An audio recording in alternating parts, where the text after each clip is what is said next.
Assalamualaikum warahmatullahi wabarakatuh. Apa kabar semuanya? Semoga dalam keadaan sehat dan tetap semangat belajar sejarah.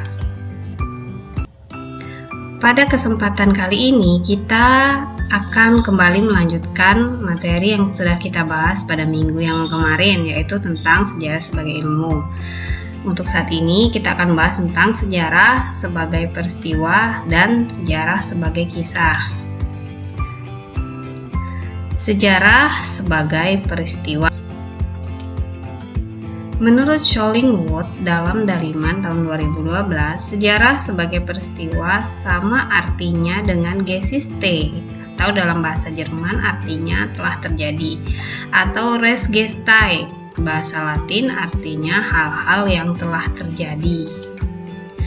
Menurut R. Muhammad Ali, sejarah sebagai peristiwa adalah kejadian, kenyataan, dan aktualitas yang sebenarnya telah terjadi atau telah berlangsung pada masa lampau.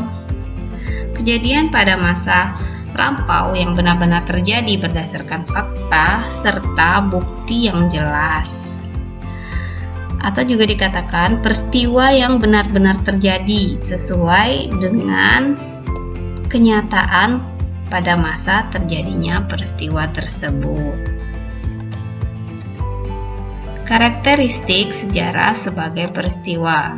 Yang pertama, bersifat unik atau anomaly, yaitu peristiwa sejarah merupakan peristiwa yang unik karena hanya terjadi satu kali seumur hidup dan tidak akan pernah terulang secara persis sama untuk yang kedua kalinya.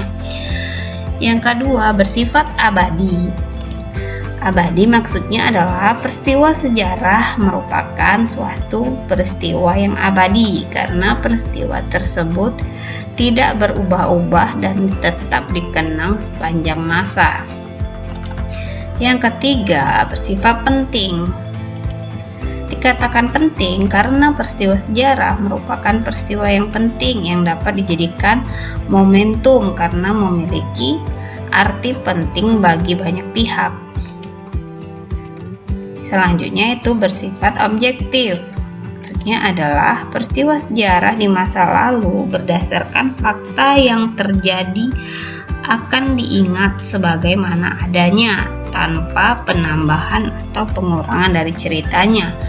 Berarti sejarah berdasarkan pernyataan yang benar-benar terjadi pada masa itu. Contoh sejarah sebagai peristiwa adalah dapat kita lihat dari peristiwa terjadinya Proklamasi Kemerdekaan Indonesia yang terjadi pada tanggal 17 Agustus 1945 di Jalan Pegangsaan Timur nomor 56. Nah, dalam peristiwa itu terlibatlah tokoh-tokoh seperti Soekarno, Hatta, dan beberapa tokoh lainnya. Karakteristik dalam sejarah sebagai peristiwa tadi apabila kita lihat dalam peristiwa proklamasi kemerdekaan akan terlihat seperti gambar berikut ini. Yang pertama, sifat unik, yaitu peristiwa proklamasi kemerdekaan ini terjadi satu kali, yaitu tanggal 17 Agustus 1945. Kemudian peristiwa proklamasi kemerdekaan ini merupakan suatu momentum penting, yaitu pernyataan berdirinya suatu negara. Selanjutnya, peristiwa tersebut bersifat abadi karena tidak bisa diulang dan dirubah. Nah, untuk merekonstruksi peristiwa sejarah proklamasi kemerdekaan Indonesia, maka harus didasarkan bukti-bukti sehingga sejarah itu bersifat objektif. Selain memiliki karakteristik, sejarah sebagai peristiwa juga memiliki sifat khas yang berbeda dari ilmu-ilmu lain. Sifat khas tersebut adalah yang pertama, segala peristiwa dan aktivitas yang terjadi pada masa lalu dilukiskan berdasarkan urutan waktu atau kronologis.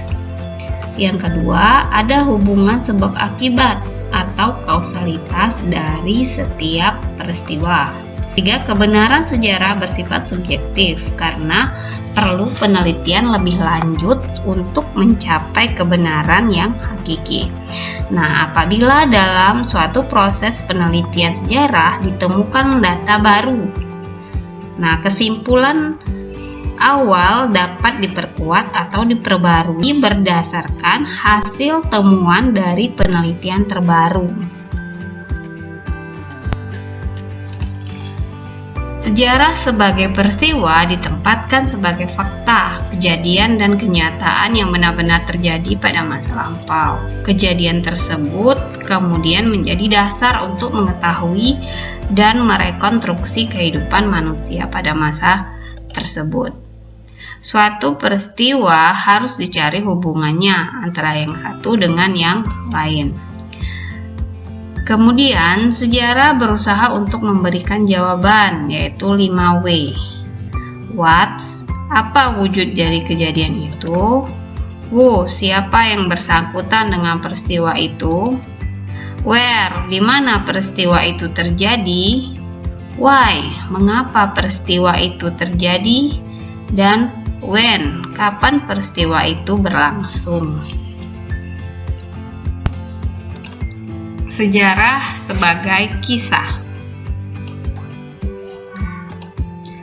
Sejarah sebagai kisah merupakan rekonstruksi atau pengisahan kembali peristiwa sejarah dalam bentuk data sejarah. Data itu dapat didasarkan sumber tertulis, ingatan pelaku, berita media, dan sumber-sumber lainnya. Hasil rekonstruksi sejarah tidak akan pernah sama persis dengan peristiwa itu sendiri. Nah, karena peristiwa yang benar-benar terjadi itu sudah terjadi sangat lama. Hal tersebut dipengaruhi oleh ketersediaan sumber sejarah dan hasil interpretasi dari sejarawan. Nah, menurut Sartono Kartodirjo, karya sejarah akan dipengaruhi oleh subjektivitas sejarawan yang menulisnya. Ada beberapa faktor yang mempengaruhi subjektivitas sejarawan dalam menafsirkan sejarah. Yang pertama, kepentingan. Sejarawan memiliki kepentingan yang bersifat pribadi atau kelompok pada saat menuliskan peristiwa sejarah. Kepentingan pribadi tersebut cenderung ditonjolkan pada saat ia menulis, terutama menulis biografi. Yang kedua, adanya perbedaan kelompok budaya. Setiap sejarawan memiliki latar belakang dan kelompok sosial. Perbedaan latar belakang dan kelompok sosial ini tentu saja mempengaruhi penulis dalam menulis peristiwa sejarah. Yang ketiga, adanya perbedaan perbendaharaan pengetahuan.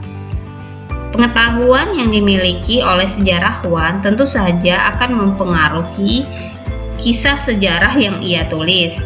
Nah, pengetahuan itu baik berupa fakta tentang peristiwa yang ia tulis maupun pengetahuan lain yang ada kaitannya dengan apa yang ia tulis.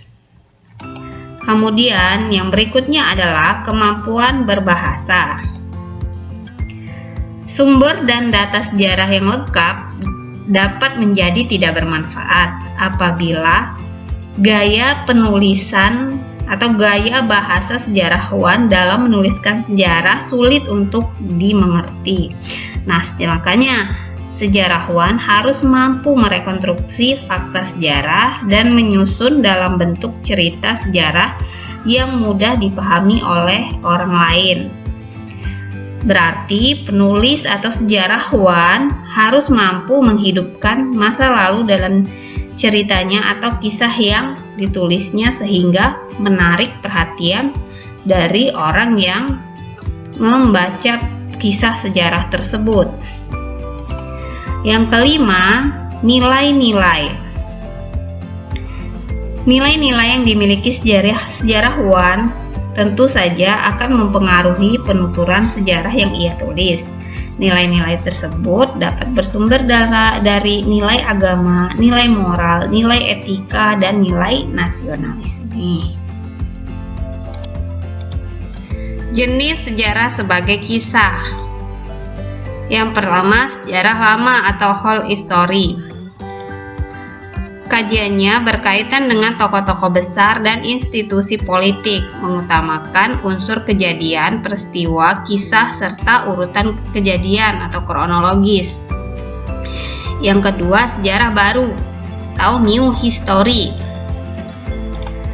Kajiannya lebih luas dan meliputi berbagai golongan dalam masyarakat. Dalam penulisannya menggunakan teori dan disiplin ilmu-ilmu lain.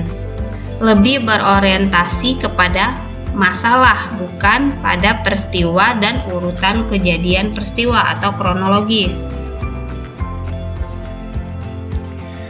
Ada beberapa aspek yang dapat menjadi tema kajian sejarah sebagai kisah, yaitu yang pertama, sejarah politik. Nah, sejak awal perkembangan ilmu sejarah, bidang politik menjadi fokus utama yang sering dikaji dalam sejarah.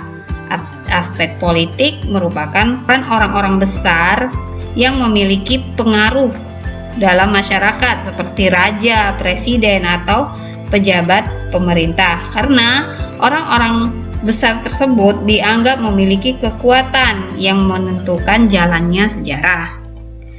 Yang kedua adalah sejarah sosial. Cakupan sejarah sosial meliputi masalah-masalah yang berhubungan dengan perubahan sosial, perubahan tatanan nilai, agama, dan tradisi yang turut menyebabkan munculnya masalah sosial seperti gerakan petani, gerakan buruh, gerakan mahasiswa, dan gerakan protes lainnya yang merupakan kajian yang diangkat dalam sejarah sosial. Yang ketiga adalah sejarah ekonomi. Sejarah ekonomi akan menganalisis berbagai aspek atau bidang yang berkaitan dengan ilmu ekonomi, yaitu perniagaan, kuantitatif, dan komoditas. Aktivitas manusia di bidang ekonomi menjadi fokus utama sejarah ekonomi. Nah, misalnya untuk melihat bagaimana sejarah perkembangan perekonomian Indonesia sebelum kemerdekaan, pada masa kolonial misalnya, dan setelah kemerdekaan. Kemudian yang keempat adalah sejarah pemikiran. Sejarah pemikiran mencakup studi tentang pemikiran-pemikiran besar yang berpengaruh pada kejadian bersejarah, serta pengaruh pemikiran tersebut mempengaruhi pemikiran-pemikiran masyarakat. Yang kelima adalah sejarah kebudayaan. Kajian sejarah kebudayaan biasanya difokuskan pada kehidupan bangsawan yang lengkap dengan simbol dan status sosialnya. Contohnya yang diangkat misalnya bagaimana kebiasaan atau upacara-upacara tradisional suatu masyarakat, kepercayaan apa saja, kemudian kesenian dan hiburan yang ada dalam suatu masyarakat tersebut. Yang keenam adalah sejarah kota. Sejarah kota merupakan kajian sejarah yang mencoba menjawab beberapa pertanyaan mendasar mengenai kehidupan masyarakat perkotaan dengan menggunakan berbagai pendekatan dan yang disebut dengan pendekatan multidimensional. Berikutnya adalah sejarah lisan. Sejarah lisan merupakan bagian dari metode penelitian sejarah yang memiliki ciri khas pada teknik pengumpulan sumber sejarahnya. Pengumpulan sumber pada sumber lisan ini diperoleh melalui wawancara terhadap pelaku atau saksi sejarah atau orang-orang yang pernah terlibat atau hidup pada zaman terjadinya peristiwa tersebut. Contoh sejarah sebagai kisah. Nah, berikut ini adalah contoh sejarah sebagai kisah yang sudah dituangkan dalam bentuk buku. Yang pertama yaitu buku tentang manusia dalam putaran sejarah yang ditulis oleh Peter Kaseda. Yang kedua adalah sejarah Timur Tengah atau sejarah Asia Barat yang ditulis oleh Isawati MA. Kemudian tentang kaum intelektual dan perjuangan kemerdekaan yang ditulis oleh J.D. Legge. Kemudian sejarah Indonesia modern 1200 sampai dengan 2008 yang ditulis oleh M.C. Reclett. Demikianlah pembelajaran kita pada kesempatan kali ini. Semoga dapat menambah pemahaman dan wawasan kita tentang sejarah. Demikian, terima kasih. Assalamualaikum warahmatullahi wabarakatuh.